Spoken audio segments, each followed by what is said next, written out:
All right, so I just wanted to do a commentary on this R8s.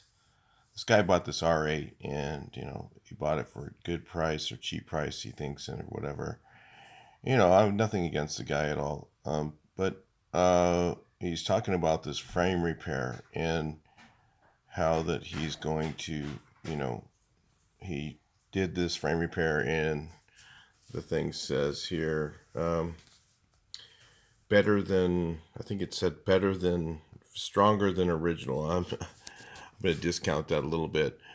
Um, so first of all, this is an Audi R8. It has an aluminum frame, and it, I guess, it cracked somehow for some reason, and it could have been because they, overstressed it somehow, probably. And people say, well, it probably was a weak structural issue, and you need to repair it better than original. Okay, but let's talk about first of all the the aluminum and fatigue. And one of the things that, if you know anything about bodywork or dealing with aluminum, aluminum tends to bend once, and when it bends once, it loses its strength. So bending it back into place is going to weaken the structure. So it's not going to have the same strength. So he hits this with he pulls on this with a puller, which, if this was steel, this probably would be a fairly adequate repair. Now, would it be something that an insurance company would stand behind? Probably not, because then they're behind that repair for the rest of their lives. And that's why this car was totaled out. And it was totaled out. Now, think about this. This is a $80,000 car, and it was totaled out over a $29,000 repair. So the reason that probably was is the insurance company wasn't confident that even for the $29,000 that it was going to be back to original factory specs. So that being said, the guy fixed it for $500, and now he's got a, whatever it is, $80,000 used Audi R8, which is, I don't know how much they are new, but there must be 300 grand or something. But anyway, so where this structure is right here is, this is the strut tower, and the strut goes down here. And what he did is pulled it back down, welded it, and gusseted it. Well, like I said, if it was steel, it might be an adequate repair. But if it was me doing this, I would want everything here, including the windshield, out. I would want all this whole area stripped. I'd want to see what that is. I don't know. I can't really tell from the video what structure that is, because I've never worked on one of these cars. But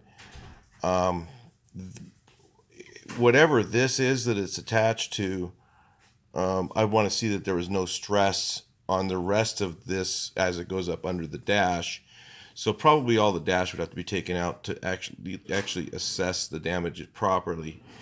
And then if there was like minimal bending on maybe this, maybe you could save this portion of the structure and put it together. Still, again, the thing what you do on aluminum is generally is replace. You don't normally just weld. And the reason you don't do that is because once it's bent, you bend it back, it doesn't have the same rigidity it did as it was originally built, and it failed. So you want to think about that for a second. The part failed, you're bending it back into shape, and you don't have the same rigidity as the original aluminum did, because it's aluminum, it's not steel. And a couple gussets on there, and that's going to be stronger than original. I don't think so. Anyway, been a lot of comments, guys that are bodywork guys and stuff like that. I mean, this is a supercar. It's not, a regular car. It's not, a Volkswagen. And in the amount of engineering built in this car, I would be surprised if a person in his garage could out-engineer Audi and their team of engineers in making a repair like this stronger than the original. Be just totally, I just wouldn't believe it. So anyway, that, I don't know. It's just, I just wanted to comment on this. If you were buying a car like this and you were just thinking, I would think twice before trying to straighten and just weld up aluminum. Think about that, okay? And then the thing that really would irk me about this, if this guy's going to flip this car, somebody's going to end up with it, and they're not really going to know what they end up with because it's been repaired. And to me, the legal liability of that is just crazy. So I don't know. If I was going to keep it and drive it, I might do something similar, but not quite the same.